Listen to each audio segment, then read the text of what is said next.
Balafirgeha Atatürkya ku beriya demek rastî êrişeke mezin hatibû, îmaca xwe bi fuara herî mezin ya rojhilata navîn de edilîne. Yansdemîn fuara Air Show Stenbol dest pê kir û di vê çerçeveyê de kompaniyên asîmangeriya sivîl bi model û coreyên xwe yên nû li Stenbolê ne. Mezintirîn balafira cîhanê û modela Airbus jî yek ji wan e. Havacılık alanında gelişen... Fuarên asîmangeriyê ji bo hevnasîna fîrmayan platformên giring in. Air Show yek ji fuarên serekeya cîhanê ye. Kompanî dikarin li vir peywendiyan li gel hev deynin. Air Show platforma herî giring e ku Tirkiye dikare berhemên xwecihî cîhanê bide naskirin. En önemli platformlardan birisi.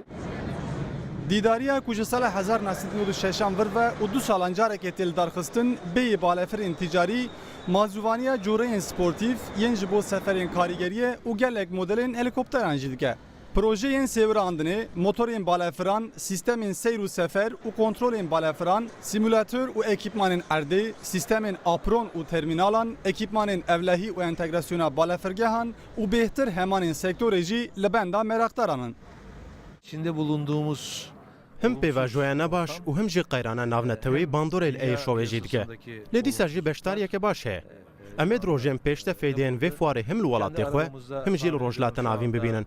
İnşallah em ê pêşî balafira xwe çêkin û dirê jî wê helîkoptera me bê. arkasından gelecek. Yani bunda daha özgürsünüz. Di vê balafirê de meriv xwe bêhtir azad hest dike. 1500 kilometre dikare bifire. Bi bihayê seyareyeke baş meriv dikare vê balafirê bikire. Hêviya me ew e ku li bajarên mezin cih ji bo van bên veqetandin. Büyük şehirlerde buna yerler ayrılması. Mebesta Tirkiye ew e ku di çerçeveya hedefên 2023 da Stenbol bibe serekettirîn navenda asîmangeriya cîhanê.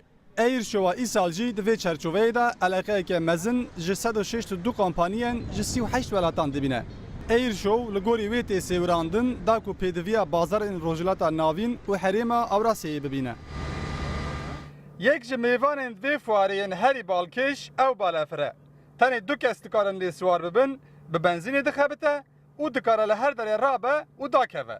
Bihayê wê jî 75,000 euro ye. Rawîn Stirk, Rudaw, Stenbol.